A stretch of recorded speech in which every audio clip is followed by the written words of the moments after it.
शुरू पाकिस्तान के हवाई हमले में बचाव के तरीके सिखा रहे एक्सपर्ट, पुलिस लाइन और थानों पर रिहर्सल। इंडियन आर्मी ने मंगलवार रात इस ऑपरेशन सिंदूर के जरिए पहलगाम हमला का बदला ले लिया है और इंडियन आर्मी ने मंगलवार रात पाकिस्तान में स्थित आतंकी ठिकानों पर 22 मिसाइलें दागी, जिसमें से 100 से अधिक आतंकी मारे गए और पाकिस्तान के पलटवार की आशंका में गृह मंत्रालय की ओर से हमलों में बचाव के लिए देश के चुनिंदा शहरों को अलर्ट भी किया गया है और इसमें मुरादाबाद का नाम भी शामिल है। MHA की ओर से जारी एडवाइजरी के बाद मुरादाबाद में नागरिकों को हवाई हमले के दौरान बचाव के गुर भी सिखाए जा रहे हैं और मुरादाबाद में police line, police academy, PAC बटालियनों और सभी थानों पर मॉक ड्रिल शुरू हो चुकी है। हवाई हमले के दौरान तुरंत अपने घरों की लाइटें बंद करने से लेकर हमले में घायल होने वालों की मदद के तरीके भी सिखाए जा रहे हैं। जिला अधिकारी अनुज सिंह और SSP Satpal Antil police line में मौजूद रहे। मॉक ड्रिल भी वहां पर चल रही है। इन वेस्टिंग उसको मिनिमाइज करना, क्योंकि किसी भी आपदा, चाहे वो नेचुरल हो चाहे वो मैन मेड हो, उसको हम रोक नहीं सकते, लेकिन हम उसको अपनी इफेक्टिवनेस से छोटे मोटे UXV बम से जो अनएक्सप्लोडेड थे, जो मतलब अभी फटे नहीं है, छोटे मोटे, तो हो सकता फटने की आशंका हो, तो उनको सैंड पैक के द्वारा बुझाते हैं और उसमें स्मूथिंग मेथड के द्वारा ही ये अपने आप बच जाएंगे। अब जैसे बड़ी आग लगी है तो निकालेंगे नहीं, ऑब्जेक्ट को वहीं पर स्थिर करके स्टेबलाइज करेंगे, मतलब इसे हॉस्पिटल लेके जाएंगे, डॉक्टर अपने हिसाब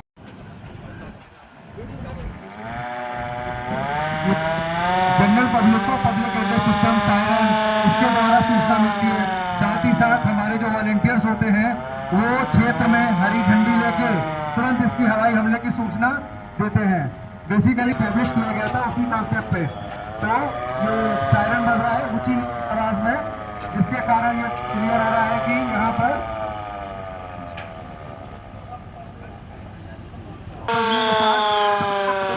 सबको पता है कि ये खतरे का सायरन है और इस कारण वो जितने भी लोग हैं सुरक्षा की दृष्टि से वो अपने वहाँ पर अपने आप का बचाव करते हुए, उनको लगता है कि हम सेफ हैं, वहाँ पर वो शेल्टर ले चलाए जा रहे हैं। देखिए ये जो है हवाई हमले का सिग्नल मिल गया है, कहीं ना कहीं हमारा काम छोड़कर सिर्फ ले रहे हैं, शरण ले रहे हैं और अपने आप को सुरक्षित रख रहे हैं।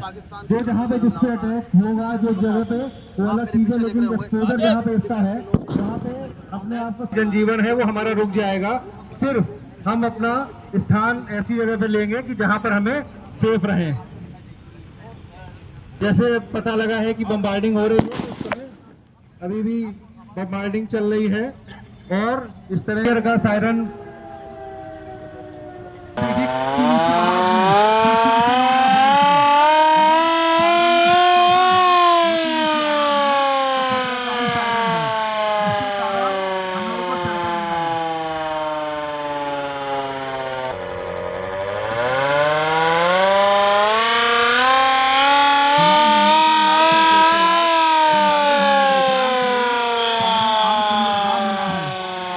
वो आकर फाइटर प्लेन जो है बम्बार्डिंग करके अपनी सीमा में चले गए हैं और इसकी वजह से ज्यादा एक्सीडेंट हुआ और कई बिल्डिंग क्षतिग्रस्त होने की संभावना भी है। इससे सारी चीजें जो है वो हम लोग देख रहे हैं। बहुत ज्यादा बनी रहे तो हम क्या करते हैं 30-2 के रेशियो में चेस्ट को प्रेस करके मतलब दबाते हैं, मतलब 30 सीनों को दबाएंगे तो बस सांस लेंगे।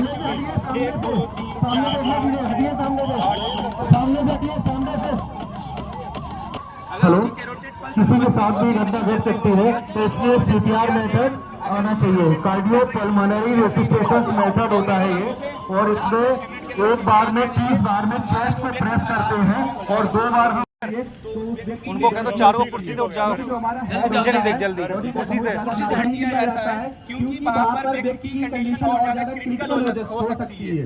तो इसलिए क्या करते हैं इस केस में, हम व्यक्ति को आग लगे हुए स्थान पर व्यक्ति को बाहर कैसे निकालते हैं वो तरीका भी आप लोग देखेंगे। सबसे पहले क्या कर लेना, जो रेस्क्यूअर है या जो विक्टिम है, दोनों के मुंह पर एक रुमाल में बांध लेना है और रुमाल में नमी होनी चाहिए। इसका रीजन ये है कि जो धुआं है वो फिल्टर होकर लगने के केस में ज्यादातर जो डेथ है वो धुएं की वजह से हो जाती है, दम घुटने के कारण से। ऐसे बोलते हैं फायर फाइटर टैग। आप देखते हैं ये कैसे कराते हैं। ठीक है धीरज, आगे बढ़ो।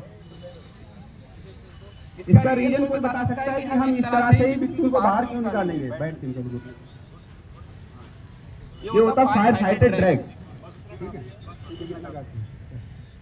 बॉडी के किसी भी पार्ट में कोई ऑब्जेक्ट इम्पेल्ड हो जाता है तो उस इम्पेल्ड ऑब्जेक्ट को हमें उस बॉडी पार्ट से बाहर नहीं निकालना होता है, ठीक है। उसको वहीं पर स्थिर करके उसे हॉस्पिटल ले जाना।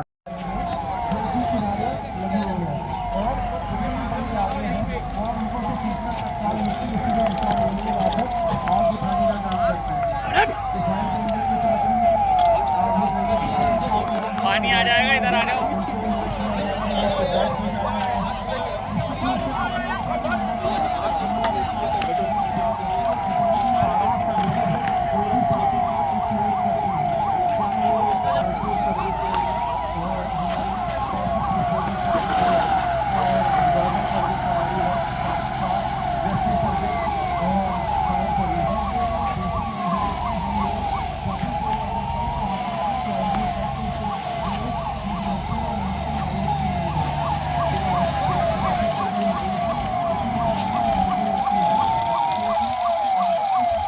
अचानक कंट्रोल रूम को सूचना मिलती है कि हवाई हमला होने वाला है।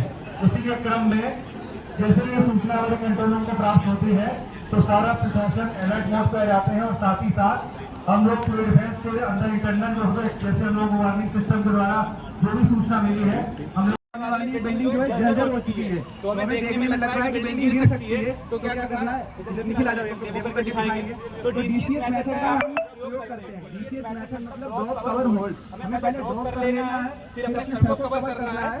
सर को कवर करने के बाद हम उसके नीचे जाएंगे, उसे मजबूती से होल्ड करना है। मजबूती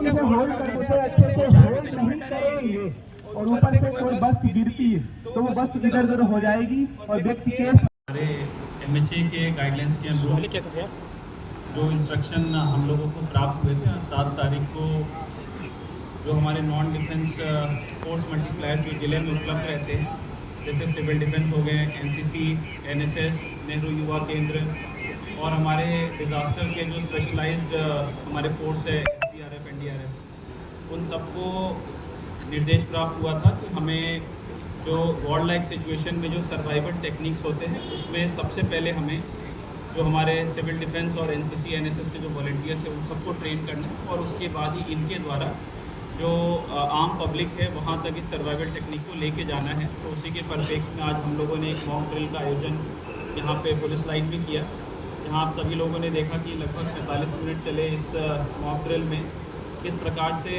जो सायरन अगर कोई एयर रेड होती है या अगर कोई एयर स्ट्राइक होती है तो किस प्रकार से सायरन बजता है उसके बारे में बताया गया। और जब इस प्रकार का सायरन जब बजता है तो किस प्रकार से लोगों को सुरक्षित स्थान पे खोज के अपनी जगह बना के अपने आप को बचाना चाहिए, वो सारे टेक्निक्स हमने सीखे। बेसिक अगर आग लग जाए तो उसको कैसे डील करना है वो हमने देखा समझा। उसके अलावा अगर नॉर्मली ऐसी सिचुएशन में अगर बिल्डिंग कोलैप्स होता है तो शार्पनेस लोगों के अंदर या जो मतलब कोई शार्प ऑब्जेक्ट होता है वो शरीर के अंदर जब प्रवेश कर जाता है तो बहुत सारे लोग जैसा कि SDRF वाले बार बार कह रहे थे उसको निकाल देते हैं जिससे कैजुअलिटी होने की और संभावना बढ़ जाती है। तो उसको कैसे डील करना है वो हमने सीखा और किस प्रकार से हमारी मेडिकल टीम को रिस्पॉन्ड करना है वो भी हम लोगों ने यहाँ पे पूरा आज डेमोन्स्ट्रेशन में देखा। इस डेमोन्स्ट्रेशन को जो आज हम लोगों ने यहाँ पे किया मैं हमारे मीडिया बंधुओं का भी धन्यवाद करना चाहूँगा। आप लोगों ने भी इसको अच्छा कवरेज किया, आपके माध्यम से भी ये विभिन्न प्लेटफॉर्म के माध्यम से ये लोगों तक पहुँचेगा ये पूरा वीडियो और पूरी जो प्रक्रिया है वो, इसके लिए आपका बहुत बहुत धन्यवाद। आज हम लोग इसके बाद बहुत सारे स्कूलों में भी इस एक्सरसाइज को करेंगे, बहुत सारे अस्पतालों में भी करेंगे, इसके साथ ही साथ बहुत सारे हम लोग धीरे धीरे गाँव और वार्डों में भी करेंगे, जिससे कि एक बेसिक जो सर्वाइवल टेक्निक होता है उसमें हमारी पब्लिक एट लार्ज वो उसमें तैयार रहे। जैसे कि हम जानते हैं कि विश्व के बहुत सारे ऐसे देश हैं जहाँ पे कंपलसरी आर्मी ट्रेनिंग या कंपलसरी जो इस प्रकार की ट्रेनिंग्स होती है वो मिलती हैं। तो अगर इस प्रकार की सिचुएशन का अगर सामना अगर किसी देश को करना पड़े तो वो उसको इफेक्टिवली डील कर पाता है। तो उसी के उद्देश्य से ये जो मॉक ड्रिल है वो आज स्टार्ट कराई गई है, इसको हम लोग बिल्कुल ग्रास रूट लेवल तक ले जाएंगे और आज शाम को हम लोग ब्लैकआउट भी करेंगे। तो उस ब्लैकआउट में मैं आपके माध्यम से हमारे जो भी पब्लिक है उनसे आग्रह करना चाहूँगा कि जब ब्लैकआउट होता है तो उस समय ऐसा ना हो कि कोई अपना जनरेटर शुरू कर दे, कोई अपना इन्वर्टर शुरू कर दे और उससे फिर वो इनइफेक्टिव हो जाए। तो इन सब चीज़ों को भी हम लोगों को बताएंगे। लेकिन जब ब्लैकआउट होता है तो उसमें सिर्फ और सिर्फ जिम्मेदारी ब्लैकआउट करने वाली सरकारी संस्थाओं का ही नहीं होता है, जिस मोहल्ले में हो रहा है या जिस क्षेत्र में होता है वहाँ के लोगों की भी होती है कि उनकी जिम्मेदारी होता है कि वो कोई अल्टरनेट सोर्स को एक्टिवेट ना करे। वो अपने पता चला अपने इन्वर्टर को ऑन कर दिया या अपने किसी जनरेटर को ऑन कर दिया, इस तरीके की चीज़ें ना करें। ये सारी भी चीज़ें हम लोगों को जा के बताएँगे, जिससे कि इन केस ऑफ नीड हम ये सारे स्टेप्स को अडॉप्ट कर पाएँ और अपने पब्लिक को सुरक्षित रख पाएँ अगर ऐसे कोई सिचुएशन हालात पैदा होते हैं। आज यहाँ पे इस ट्रेनिंग को अच्छे से कराने के लिए मैं सिविल डिफेंस का धन्यवाद करना चाहूँगा। यहाँ पे हमारे SDRF के लोग यहाँ पे बहुत ही शॉर्ट नोटिस पे आए हैं, मैं उनका भी धन्यवाद करना चाहूँगा। हमारे फायर सर्विसेज के लोग यहाँ पे उपस्थित हुए, हेल्थ से उपस्थित हुए, NCC के हमारे बच्चे आए हैं, मैं सभी का धन्यवाद करना चाहूँगा और आपसे अपेक्षा करूँगा कि आप इस ट्रेनिंग को और ग्रासरूट लेवल पर ले जाएँ। Thank you. मुरादाबाद में स्वागत है और आज की जो मॉक ड्रिल सिविल डिफेंस के द्वारा और साथ के साथ में SDRF और विभिन्न यूनिट के द्वारा दी गई, आज ये सारा सब कुछ आपने देखा थी और इसका उद्देश्य आपको सेंसिटाइज करना और जो डूज एंड डोंट्स हैं इस प्रकार की चैलेंजिंग सिचुएशन में उनको अपने अंदर इंटरनलाइज करना भी है।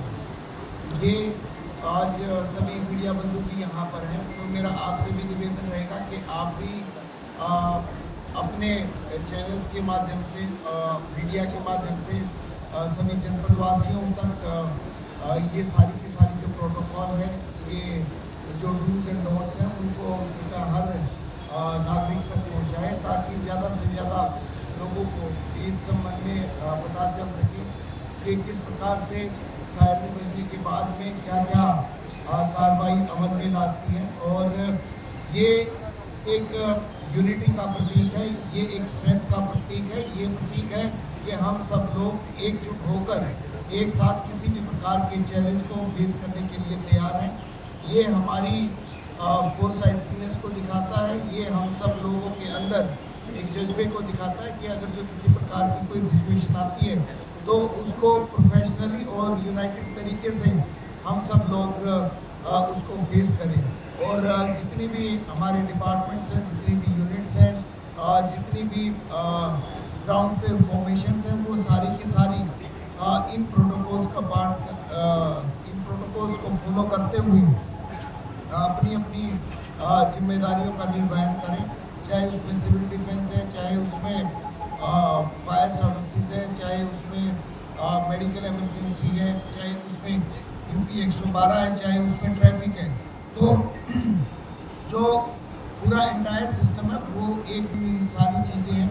अगर जो इस प्रकार की कोई प्रॉब्लम होगी तो उसमें फिर ट्रैफिक का भी एक इशू रहेगा, उसमें कम्युनिकेशन का भी एक इशू रहेगा।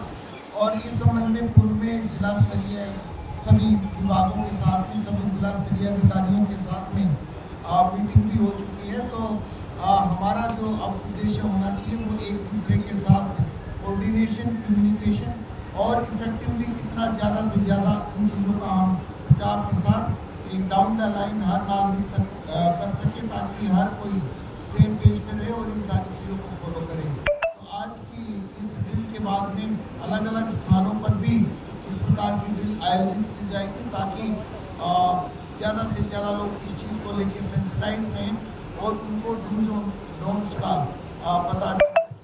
इसके अलावा जैसे कि साहब ने बताया कि ब्लैकआउट और जो दूसरे प्रोसीजर्स हैं उनको भी कैरी आउट करा जाएगा। मैं आशा करता हूँ कि सभी नागरिकगण इसमें प्रशासनिक तौर पर हम सब लोगों का पूरी तरह से जैसे कि पूर्व में सहयोग किया, इस प्रकार से अपना सहयोग। मुरादाबाद से रेहान अंसारी की रिपोर्ट।